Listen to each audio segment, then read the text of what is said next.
ठीक है, trial balance है हमारे पास, ठीक है, पायनियर मैन्युफैक्चरिंग लिमिटेड का 30 जून को जो है ना वो ट्रायल बैलेंस गिवन है हमारे पास। रेवेन्यू है हमारे पास। अच्छा, इसमें ना एक चीज आपने ध्यान में रखनी है, ये अमाउंट इन 000 है, मतलब कि ये 3-3 0 इन सबके साथ हैं। ये थोड़ा सा जो है ना आपके लिए नया, ये 3-3 0 जो है ये हर किसी के साथ साथ है, लेकिन वो 3-3 0 कॉमन थी तो हमने ऊपर जो है लिख दी है और बता दिया आपको कि ये सबके साथ ही यूज होंगी। ठीक है, तो रेवेन्यू हमारे पास जो है वो 7,30,000 है, लेकिन एक्चुअल में जो है ना वो ज्यादा होगा, 3 0 मजीद भी इसमें ऐड करेंगे। इसके अलावा कॉस्ट ऑफ सेल है हमारे पास। अच्छा, ये मुझे ये बताएं, ये रेवेन्यू कहाँ पे जाएगा? इनकम स्टेटमेंट में जाएगा, बैलेंस शीट में जाएगा, ऑनर्स इक्विटी में जाएगा? Income statement. Income statement. Cost of sale कहाँ पे जाएगी? Sir sale profit and loss में। हाँ, इनकम स्टेटमेंट में। एडमिन एक्सपेंसेस कहाँ पे जाएंगे? ये भी इसमें इनकम स्टेटमेंट में। Marketing expense, income statement, financial expense, income statement. उसके बाद एडवांसेस फ्रॉम कस्टमर, कस्टमर से आपने एडवांस लिया हुआ है, आपके पास आपने जो है पैसे एडवांस में ले ली, अभी चीजें उसे उन्हें नहीं दी, तो ये आपके पास 30,000 की अमाउंट ये है, तो ये क्या बनेगा आपका? सर ये लायबिलिटी। Unearned revenue. और ये क्या होता है हमारे पास? एसेट होता है, लायबिलिटी होती है, इनकम होता है, एक्सपेंस होता है? सर ये लायबिलिटी नहीं होती सर। लायबिलिटी होती है। शेयर कैपिटल हमारे पास गिवन है, ये कहाँ पे जाता है? और रिटेल रेटिंग, और रिटेल, ये जो है हमारे पास बैलेंस शीट में भी जा सकता है, जाता है, और ऑनर्स इक्विटी स्टेटमेंट जो है उसमें भी हम इसको यूज करेंगे। रिटेन्ड अर्निंग का ओपनिंग बैलेंस उसने बता दिया, जुलाई 1 2012 ओपनिंग बैलेंस है ये, तो पिछले साल जुलाई 1 को हमारा ईयर स्टार्ट हुआ था, तब का ये ओपनिंग बैलेंस है। उसके बाद लैंड की कॉस्ट गिवन है, बिल्डिंग की कॉस्ट गिवन है, प्लांट एंड मशीनरी की कॉस्ट गिवन है, फर्नीचर की कॉस्ट गिवन है, और अकामुलेटेड डेप्रिसिएशन बिल्डिंग की, प्लांट एंड मशीनरी की और फर्नीचर की अवेलेबल है।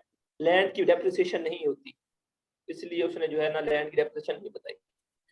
उसके बाद नेक्स्ट हमारे पास इन्वेंट्री है, ये 30 जून की इन्वेंट्री है। सर ये जो है हमारे पास इन्वेंट्री जो है 30 जून की है। अब इन्वेंट्री कहाँ पे जाती है? जो क्लोजिंग इन्वेंट्री 30 जून 2013 की इन्वेंट्री है, क्लोजिंग इन्वेंट्री है, तो ये कहाँ पे जाएगी बेटा? सर ये बैलेंस शीट में, sir income statement. Balance sheet में जाएगी। इनकम स्टेटमेंट में तब जाएगी जब ये यहाँ पे गिवन ना हो, बल्कि एडजस्टमेंट में गिवन होती है, तो तब इनकम स्टेटमेंट में जाती है और बैलेंस शीट में भी जाती है। लेकिन अगर सिर्फ यहाँ पे ट्रायल बैलेंस में गिवन हो लेकिन एडजस्टमेंट में गिवन नहीं है, तो जस्ट ये जो है वो बैलेंस शीट में जाएगी एज एन करंट एसेट। ठीक है, उसके बाद डेफ ट्रेड रिसीवेबल है, तो ये भी आपके पास करंट एसेट है, बैलेंस शीट में जाएगा। डेफर्ड टैक्स, अब डेफर्ड टैक्स के हवाले से मैंने आपको बताया था कि डेफर्ड टैक्स दो तरह के होते हैं, एक डेफर्ड टैक्स एसेट होता है और एक डेफर्ड टैक्स लायबिलिटी होती है। तो डेफर्ड टैक्स एसेट कौन सा होगा? अगर ये डेबिट साइड पे शो हो रहा है तो इट मींस ये एसेट है। अगर डेफर्ड टैक्स जो है डेबिट साइड पे शो हो रहा होता है तो हम कहेंगे ये एसेट है, और अगर ये क्रेडिट साइड पे शो हो रहा होगा तो हम कहेंगे ये क्या है? ये लायबिलिटी है हमारे पास। तो ये क्रेडिट साइड पे शो हो रहा है तो डेफर्ड टैक्स हमारे पास क्या हो जाएगी? ये लायबिलिटी हो जाएगी, और इसको नॉर्मली हम नॉन करंट लायबिलिटी कहते हैं नॉन करंट लायबिलिटी या लॉन्ग टर्म लायबिलिटी कहते हैं। उसके बाद बैंक करंट अकाउंट, बैंक का जो बैलेंस है वो बताया गया डेबिट साइड पे। उस पर ट्रेड पेबल्स हैं जो कि आपके पास करंट क्या कहते हैं लायबिलिटीज होती हैं, वो गिवन है यहाँ पे। टोटल आपने किया तो टोटल इतना ही आएगा। उसके बाद एडजस्टमेंट शुरू हो जाती है। तो एडजस्टमेंट में हमारे पास during the finalization of financial statement it was observe that an amount of 20 million, जब फाइनेंशियल स्टेटमेंट्स आप जो है फाइनलाइज कर रहे थे तो आपने ऑब्जर्व किया कि 20 मिलियन की अमाउंट जो है इंक्लूड है, किसमें? रेवेन्यू में इंक्लूड है। तो क्या है? अगर रेवेन्यू में इंक्लूड है तो क्या मसला है? तो मसला ये है which had been received as advance from customer, जो कि कस्टमर से हमने एडवांस में रिसीव कर ली है for the sale of goods on April 1st 2013। ठीक है, necessary internal approval and processing has been done and formal contract was already entered into the customer. However, the risk and reward of ownership of the goods have not been yet transferred to the customer. No interest is payable under the term of contract on advance received। अब मैं आपको बताता हूँ हुआ क्या है। हुआ ये है, वो कहता है कि आपने क्या किया, आपने जो है 20 मिलियन की अमाउंट जो है वो रेवेन्यू में शामिल कर दी है, लेकिन मसला क्या है? मसला ये है कि आपने वो 20 मिलियन की अमाउंट जो है वो कस्टमर से रिसीव की थी एज एन एडवांस जो है रिसीव की थी आपने कस्टमर से, और आपने उसको जो है ना गुड्स प्रोवाइड करनी थी, लेकिन अभी तक गुड्स जो है उसका रिस्क या रिवार्ड जो है वो ट्रांसफर नहीं हुआ। आपने रेवेन्यू वाला एक स्टैंडर्ड पढ़ा था IAS 18, उसमें आपने पढ़ा था कि रेवेन्यू को आप तब रिकॉर्ड करते हैं जब रिस्क या रिवार्ड जो है वो ट्रांसफर हो जाता है, जब रिस्क या रिवार्ड जो है वो ट्रांसफर हो जाता है। लेकिन इस केस में रिस्क या रिवार्ड ट्रांसफर नहीं हुआ, इट मींस वो आपकी रेवेन्यू नहीं है, इट मींस वो आपका रेवेन्यू नहीं है, बल्कि क्या है, वो एडवांस फ्रॉम कस्टमर है, वो रेवेन्यू नहीं है। रेवेन्यू कब बनेगा, जब जो है आप रिस्क या रिवार्ड जो है वो ट्रांसफर कर देंगे, ठीक है।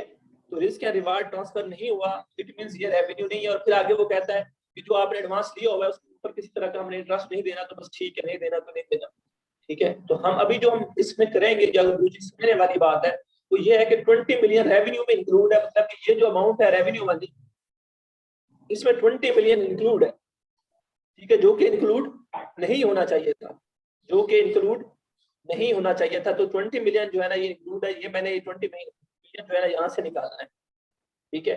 और निकाल के मैंने क्या करना है, उसका मैंने जो है उसे as a advance from customer जो है वो शो करना है, एडवांस फ्रॉम कस्टमर जो है वो शो करना है। अब एक बात समझने वाली है, अब हमने जो है ये 20 मिलियन जो है ये कम करना है, 20 मिलियन जो है ये कम करना है, रेवेन्यू का जो है 20 मिलियन कम करना है, ठीक है। इस पॉइंट की समझ आइए कि कम करना है, हमें क्यों करना है कम।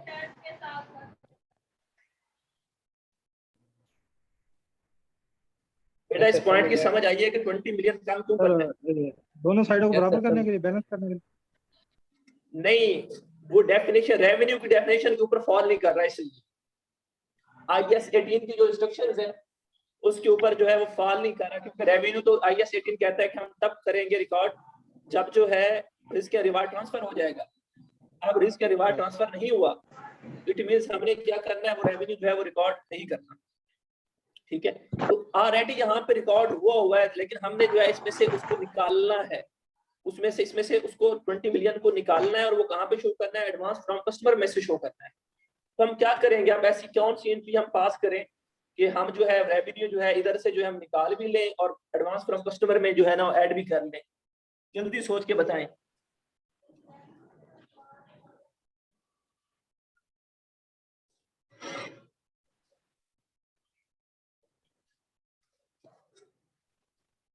जी बेटा, किसी को कोई आइडिया है कि 20 मिलियन किस तरह से हम रेवेन्यू जो है वो कम करेंगे?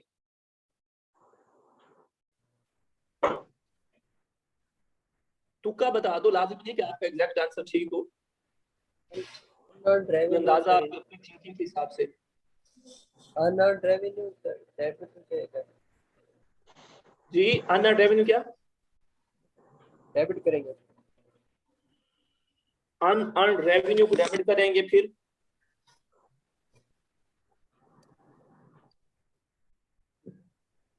और क्या करेंगे? Advances from customer. Ji,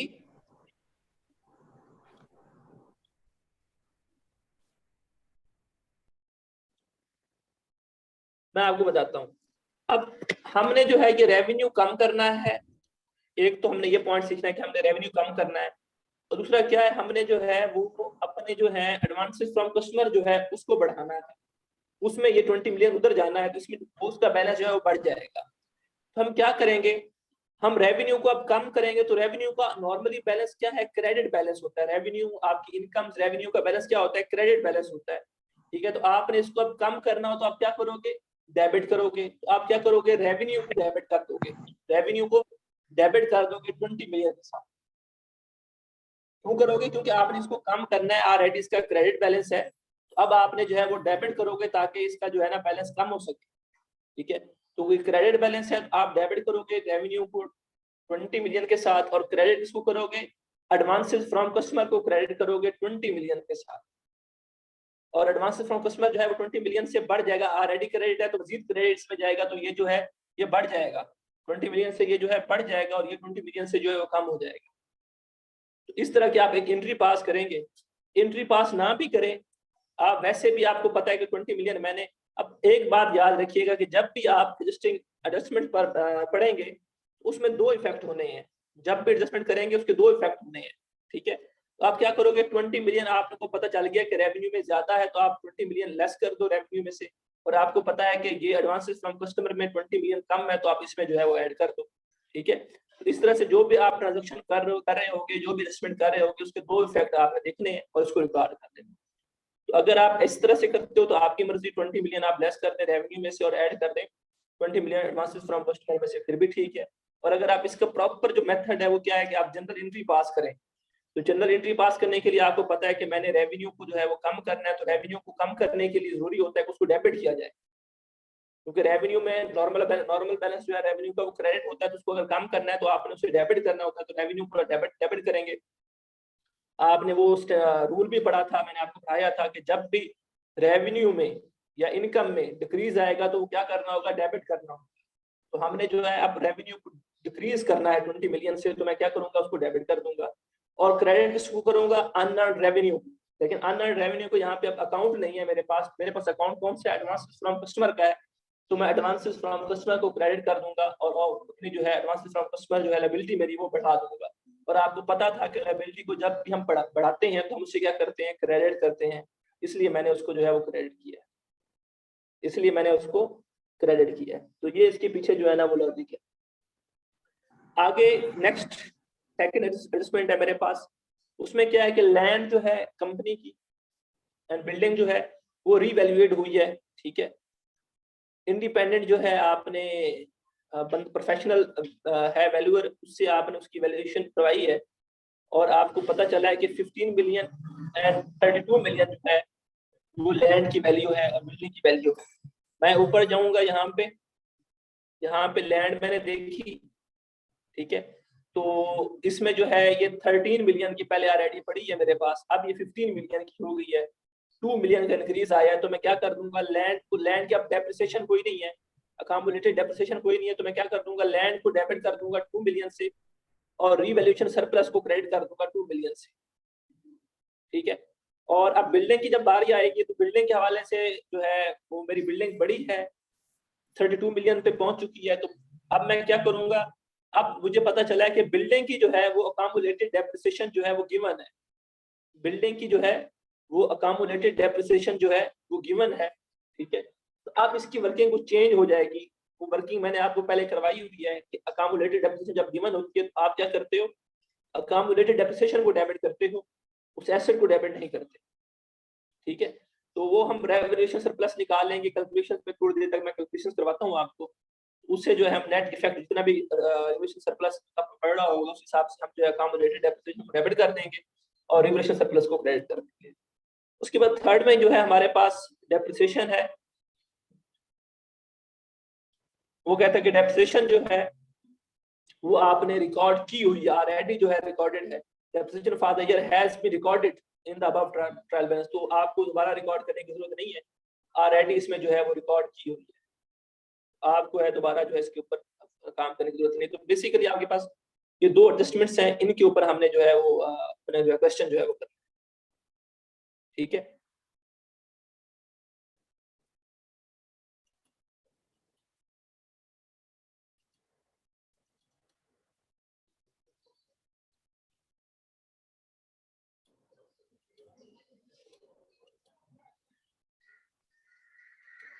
ji question जो है स्टार्ट करते हैं। सबसे पहले मैं एंट्रीज की तरफ जाऊंगा कि मैं एडजस्टिंग एंट्रीज जो है वो का पास कर लूं, बाकी ये भी चीज मेरे जो है ना अकॉर्डिंग ही है,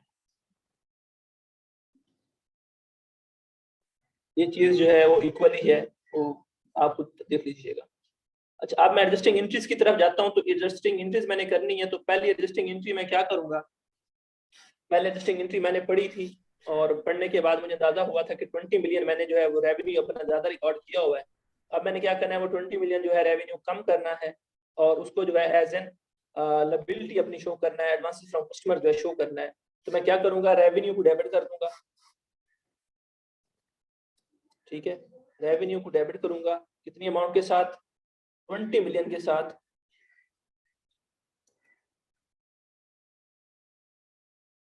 और क्रेडिट किसको करूंगा मैं, एडवांसेस फ्रॉम कस्टमर्स को, फ्रॉम कस्टमर को क्रेडिट करूंगा कितनी अमाउंट के साथ, सेम अमाउंट के साथ, और मेरी एंट्री पहली जो है वो पास हो जाएगी, पहली एंट्री जो है मेरी पास हो जाएगी। उसके बाद सेकंड एंट्री जो मैंने पास करनी है वो रिवोल्यूशन के हवाले से है। तो रिवोल्यूशन की दो एंट्रीज हैं, एक लैंड में रिवोल्यूशन हो रही है और एक जो है वो बिल्डिंग में रिवोल्यूशन हो रही है। तो लैंड की रिवोल्यूशन थोड़ी सी आसान है, पहले वो कर लेते हैं। लैंड की जो रिवोल्यूशन हुई है वो 15 मिलियन की हुई है। पहले लैंड कितने की मिलियन की पड़ी है मेरे पास, मैंने ये देखा लैंड जो है 13 मिलियन की पड़ी है, 13,330 ये है, 3 0 ये है और 3 0 ऊपर वाली है, ठीक है। तो ये 13 मिलियन की पहले है, तो अब 15 मिलियन की हो गई, तो 2 मिलियन का जो है वो इंक्रीज आया है। तो अब मैं क्या करूंगा, इसकी कम्युलेटिव डेप्रिसिएशन नहीं है, तो जब कम्युलेटिव डेप्रिसिएशन नहीं होती है, जीरो होती है, तो तब मैं एंट्री क्या पर पास करता हूँ, उस एसेट को डेबिट कर लेता हूँ। तो मैंने लैंड को डेबिट कर दिया और रिवोल्यूशन हुई है वो क्रेडिट कर दिया।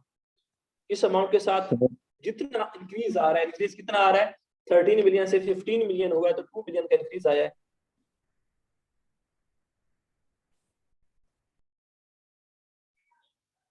तो 2 मिलियन के सर ये साथ ये एंट्री जो है,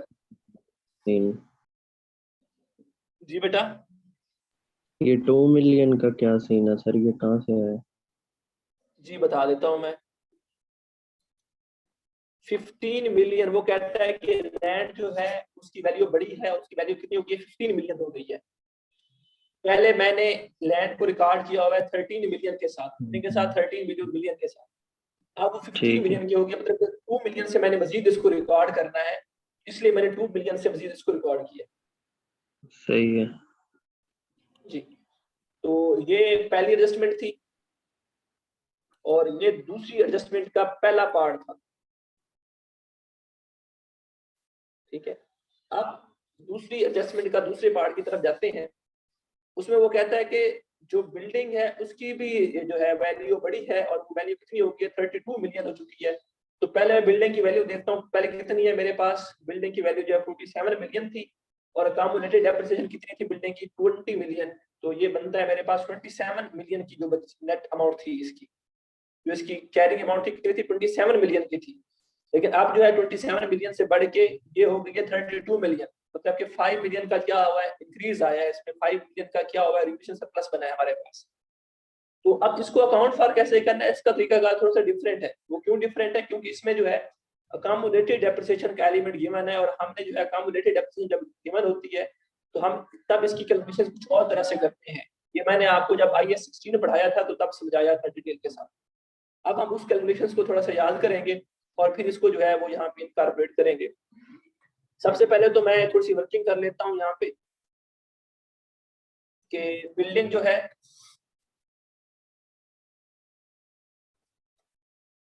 इसकी जो है वैल्यू कितनी है मेरे पास, 47 मिलियन, ठीक है। और इसके ऊपर अकामुलेटेड डेप्रिसिएशन जो है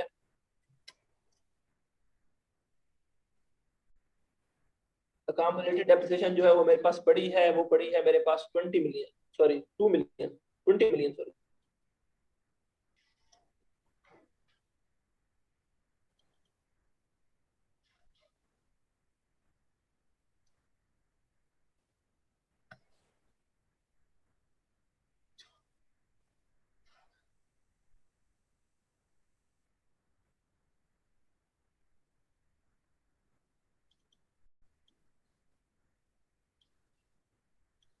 ठीक है, ये अकामुलेटेड डेप्रिसिएशन है। तो मेरे पास अब इसकी कैरिंग अमाउंट कितनी हो गई है, 27 मिलियन, ठीक है। अब मसला क्या बना है, मसला ये बना है कि एसेट रीवैल्यूएट के बाद, रिवैल्यूएशन जब एसेट की हुई है तो रीवैल्यूएट एसेट जो है हमारे पास, रीवैल्यूएट बिल्डिंग जो है हमारे पास वो कितनी है, वो कहता है 32 मिलियन की हो चुकी है,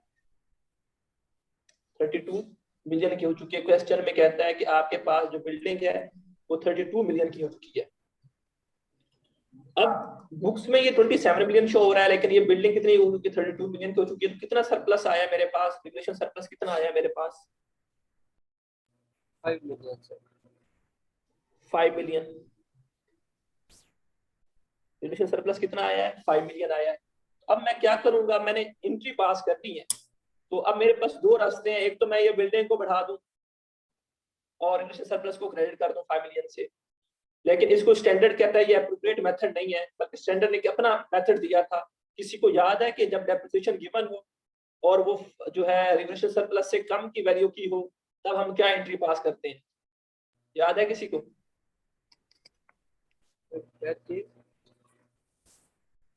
जी, क्या एंट्री पास करते हैं? क्वेश्चन रिपीट कीजिएगा। अब आपके पास एक सिचुएशन मैंने क्रिएट की है। मैंने आपको बोला है कि आपके पास जो है कैरिंग अमाउंट एसेट की 27 मिलियन है, बिल्डिंग रीवैल्यूएट होके 32 मिलियन की हो चुकी है और रिलेशन सरप्लस जो है हमारे पास वो 5 मिलियन का हो चुका है। अब क्वेश्चन मेरा ये है कि पहले तो लैंड अगर हमारे पास अकामुलेटेड डेप्रिसिएशन नहीं होती तो हम रिस्पेक्टिव एसेट को बढ़ा देते हैं सीधा सीधा, जिस तरह से अब लैंड में हमारे पास अकामुलेटेड डेप्रिसिएशन नहीं थी तो हमने जो है उस एसेट को बढ़ा दिया और साथ रिवैल्यूएशन सरप्लस को क्रेडिट कर दिया।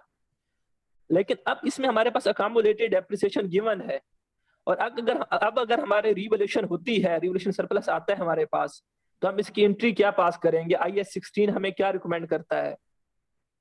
अक्यूमुलेटेड डेप्रिसिएशन को डेबिट करेंगे जी और रिवैल्यूएशन सरप्लस को क्रेडिट। जी बिल्कुल, IAS 16 हमें ये कहता है कि आप क्या करोगे, अकामुलेटेड डेप्रिसिएशन जो होगी उसको डेबिट करोगे, अकामुलेटेड डेप्रिसिएशन ऑफ बिल्डिंग, ठीक है, उसको आप डेबिट करोगे और क्रेडिट किसको करोगे? रिवैल्यूएशन सरप्लस, ठीक है। इसको आप क्रेडिट करोगे कितनी अमाउंट से? जो भी रिवैल्यूएशन सरप्लस होगा, 5 मिलियन है तो 5 मिलियन से हम ये एंट्री पास करें और आपकी ये जो एंट्री है ये पास हो जाएगी। इसको आप जो है यहाँ पे लिख सकते हैं।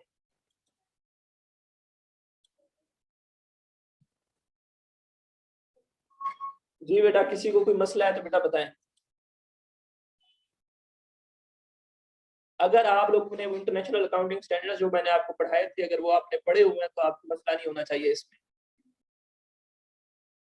हाँ अब्दुल राफे, अब्दुल्ला,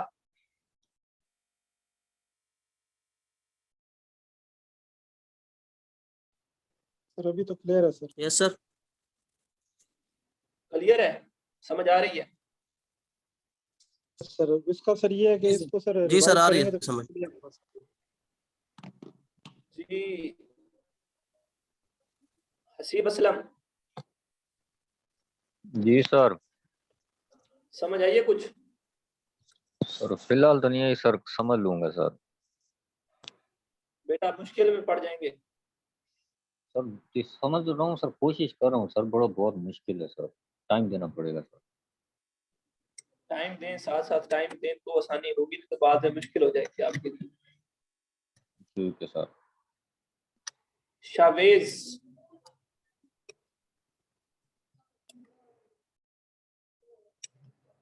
शवेज बेटा समझ आई है?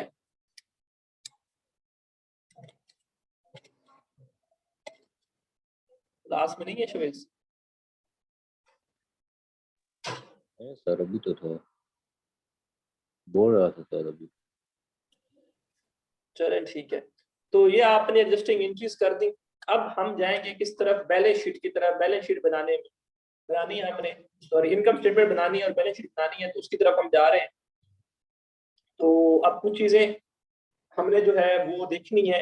एक तो ये कि इन अकाउंट में से ये अकाउंट जब भी हम यूज करेंगे, कौन कौन से? ये 4 account, revenue, advances from customer, land, revaluation surplus, accumulated depreciation building और रिवैल्यूएशन सरप्लस अगेन, ठीक है। ये अकाउंट जब भी हम यूज करेंगे तो हमने एक दफा रुकना है और फिर इन कैलकुलेशंस को वहां पे इनकॉर्पोरेट करना है और फिर जो है हमने क्वेश्चन सॉल्व करना है। अभी मैं आपको लेजर से नहीं करवा रहा क्योंकि इतना टाइम नहीं होता हमारे पास, तो आपको डायरेक्ट जो है किस तरह से इनपुट करना है वैसे वो सिखाऊंगा। लेजर्स के साथ कैसे क्वेश्चन करना है वो हम लास्ट लेक्चर में कर चुके हैं, ठीक है। तो अब डायरेक्ट जो है हमने किस तरह से इसको इनकॉर्पोरेट करना है वो सीखेंगे। तो सबसे पहले हम इनकम स्टेटमेंट बनाएंगे। तो इनकम स्टेटमेंट बनाने के लिए हमें पता है कि कोई पायनियर कंपनी है, पायनियर मैन्युफैक्चरिंग कंपनी है, PMC लिख रहा हूँ, और जो फॉर द पीरियड है वो मुझे पता चल चुका है कि 30 जून 2013 है, ठीक है। बाकी इनकम स्टेटमेंट बना रहे हैं, ठीक है। Statement of profit and loss बाकी लिख लीजिएगा। तो अब सबसे पहले मैंने जो है इनकम स्टेटमेंट में रेवेन्यू लिखना होता है। तो रेवेन्यू कितना है मेरे पास, मैं गया यहाँ पे क्वेश्चन में, मैंने यहाँ पे जो है वो रेवेन्यू देखा अपना। रेवेन्यू मेरे पास जो है वो शो हो रहा है, कितना शो हो रहा है बेटा, 7,30,000, लेकिन ऊपर 000 ये भी है, ठीक है, 000 ये भी है, 7,30,000। लेकिन इसमें से अब हुआ क्या है, अब इसकी एक एडजस्टमेंट है मेरे पास, क्वेश्चन में एक एडजस्टमेंट है इसकी, वो एडजस्टिंग एंट्री मैंने यहाँ पे की हुई है। तो यहाँ पे क्या हो रहा है, ये जो है 20 मिलियन से जो है ये डेबिट हो रहा है, 20 मिलियन से ये जो है डेबिट हो रहा है। तो अब मैं क्या करूंगा, वो बैलेंस क्या है, वो मेरा क्रेडिट बैलेंस है, ये डेबिट हो रहा है, तो मैं क्रेडिट में से डेबिट माइनस कर दूंगा। तो क्रेडिट मेरे पास जो है वो 7 लाख, ठीक है, 30,000 है मेरे पास और विद 000। और अब ये मेरे पास क्या हो जाएगा, अगर मैं इसकी 3 जीरो साइड पे कर दूं तो मेरे पास ये 20,000 हो जाएगा। तो मैं क्या करूंगा, ये 7,30,000 में से 20,000 माइनस करूंगा तो मेरे पास कितना बच जाएगा, 7,10,000 बच जाएगा। अब मैंने जो है रेवेन्यू को जो रिकॉर्ड करना है वो 7,10,000 से करना है। अब याद रखिएगा कि इसमें भी ऊपर जो है अमाउंट 000 जो है ना हमारे पास है, यहाँ पे जो है वो जी अमाउंट इन 000 है। तो यहाँ पे मैं क्या लिखूंगा, मैं 7,10,000 लिखूंगा। कैसे लिखूंगा, आपको पता है कि 7,30,000 मेरे पास वो शो हो रहा है, और यहाँ से अगर मैंने 20,000 लिया जो डेबिट हो रहा है, तो 7,30,000 क्रेडिट बैलेंस है, तो क्रेडिट बैलेंस में से डेबिट बैलेंस लेस करूंगा तो मेरे पास कितना आ जाएगा, 7,10,000 आ जाएगा। तो मैंने रेवेन्यू जो है वो 7,10,000 जो है लिख दिया। उसके बाद सेकंड मेरे पास है कॉस्ट ऑफ सेल। तो कॉस्ट ऑफ सेल क्वेश्चन में गिवन है, और कॉस्ट ऑफ सेल की कोई एडजस्टिंग एंट्री जो है अवेलेबल नहीं है मेरे पास। तो क्वेश्चन में देख लेते हैं कॉस्ट ऑफ सेल कितनी है मेरे पास, 5,11,500। तो मैंने जो है कॉस्ट ऑफ सेल जो है यहाँ से 5,11,500 लिख दी। इसके बाद मेरे पास क्या आता है, मेरे पास ग्रॉस प्रॉफिट आता है, तो मैंने ग्रॉस प्रॉफिट जो है अपना निकाल लिया। अब पहले हमारे पास लास्ट क्वेश्चन में क्या था, हमारे पास जो है कॉस्ट ऑफ सेल गिवन नहीं थी, तो हमने वो कैलकुलेट की थी, opening stock plus purchases minus closing stock किया था। लेकिन इसमें हमारे पास डायरेक्ट जो है वो कॉस्ट ऑफ सेल गिवन है, तो मैंने डायरेक्ट वो अमाउंट ले ली है, मुझे जो है उस कैलकुलेशन में पढ़ने की जरूरत नहीं पड़ी, ठीक है। तो कॉस्ट ऑफ सेल मैंने जो है वो लेस की। उसके बाद मेरे पास क्या आ गया, ग्रॉस प्रॉफिट आ गया। ग्रॉस प्रॉफिट मैं कैसे कैलकुलेट करूंगा, ये अमाउंट इसमें से माइनस कर दूंगा ये अमाउंट, तो मेरे पास जो है वो ग्रॉस प्रॉफिट की अमाउंट आ जाएगी, मेरे पास ग्रॉस प्रॉफिट की जो है वो अमाउंट आ जाएगी। अब नेक्स्ट मूव करते हैं, तो नेक्स्ट मेरे पास होते हैं कुछ ऑपरेटिंग एक्सपेंसेस। ऑपरेटिंग एक्सपेंसेस के हवाले से कि जितने भी एक्सपेंसेस हैं वो आप ऑपरेटिंग एक्सपेंसेस लिख दें यहाँ पे। उसमें मेरे पास एडमिन एक्सपेंसेस ऑपरेटिंग एक्सपेंस है, उसमें मेरे पास मार्केटिंग एक्सपेंस ऑपरेटिंग एक्सपेंस है। तो ये दो एक्सपेंस ऐसे हैं जो कि मेरे पास ऑपरेटिंग एक्सपेंस है। एडमिन एक्सपेंसेस और मार्केटिंग एक्सपेंसेस दोनों की अमाउंट देख लें, 80,900 और 31,500, ठीक है। तो ये फाइनेंशियल एक्सपेंसेस नहीं आएंगे? नहीं, वो हमारे पास अदर एक्सपेंस, पास फाइनेंशियल एक्सपेंस कहते हैं हम इंटरेस्ट एक्सपेंस को, फाइनेंशियल एक्सपेंस, इंटरेस्ट एक्सपेंस। तो इंटरेस्ट एक्सपेंस जो है हमारे तो कितने हैं, 80,900 ये लिखा मैंने। और मार्केटिंग एक्सपेंस भी गिवन है मेरे पास, वो कितने हैं मेरे पास, 31,500। 31,500, ठीक है। तो ये दो ही मेरे पास ऑपरेटिंग एक्सपेंस है, जिन दोनों को मैंने अब जो ऐड किया, 1,12,400 वो मैंने लिख दिया यहाँ पे, 1,12,400, 1,12,400, हाँ ये लिख दिया मैंने। ये मेरे पास ऑपरेटिंग एक्सपेंसेस हैं सारे, ये टोटल जो है ऑपरेटिंग एक्सपेंसेस का टोटल आया मेरे पास, ठीक है। अब मेरे पास ऑपरेटिंग इनकम आ जाएगी। जब मैं ऑपरेटिंग ग्रॉस प्रॉफिट में से ऑपरेटिंग एक्सपेंस लेस करता हूँ तो मेरे पास क्या आ जाती है, ऑपरेटिंग इनकम या ऑपरेटिंग प्रॉफिट आ जाता है। ऑपरेटिंग प्रॉफिट जो है मैंने निकाल लिया, gross profit minus operating expense, तो मेरे पास जो है ये ऑपरेटिंग प्रॉफिट आ गया। इसमें से मैंने अदर एक्सपेंसेस लेस करने हैं, वो मेरे पास फाइनेंशियल एक्सपेंस है, क्योंकि उसकी अमाउंट है मेरे पास जो है वो है 700, तो मैंने 700 जो है वो लेस करना है, वो मैंने लेस किया, तो मेरे पास प्रॉफिट बिफोर टैक्स आ गया, प्रॉफिट बिफोर टैक्स आ गया, this amount minus this amount, profit before tax आ गया 85,400। अब माइनस टैक्स करना है, लेकिन टैक्स यहाँ पे अवेलेबल नहीं है। डेफर्ड टैक्स एक और चीज है, अगर यहाँ पे वो कह देता है टैक्स रेट इतना है 30% है, या ऊपर क्वेश्चन में टैक्स एक्सपेंस की बात कर देता है कि इतना टैक्स एक्सपेंस है तो हम लेस करेंगे, लेकिन इसने नहीं बताया हुआ, तो इट मींस हमारे पास प्रॉफिट भी यही है, बिफोर टैक्स भी यही है, और आफ्टर टैक्स भी यही है। बिफोर टैक्स भी यही है और आफ्टर टैक्स भी हमारे पास जो है प्रॉफिट यही है। तो हम जो है इस तरह से इसको जो है ना, इनकम स्टेटमेंट जो है हमारी पूरी बन गई। हमने इनकम स्टेटमेंट इस क्वेश्चन की बना दी है, हमने इस क्वेश्चन की इनकम स्टेटमेंट बना ली है। कोई मसला है तो बेटा पूछे।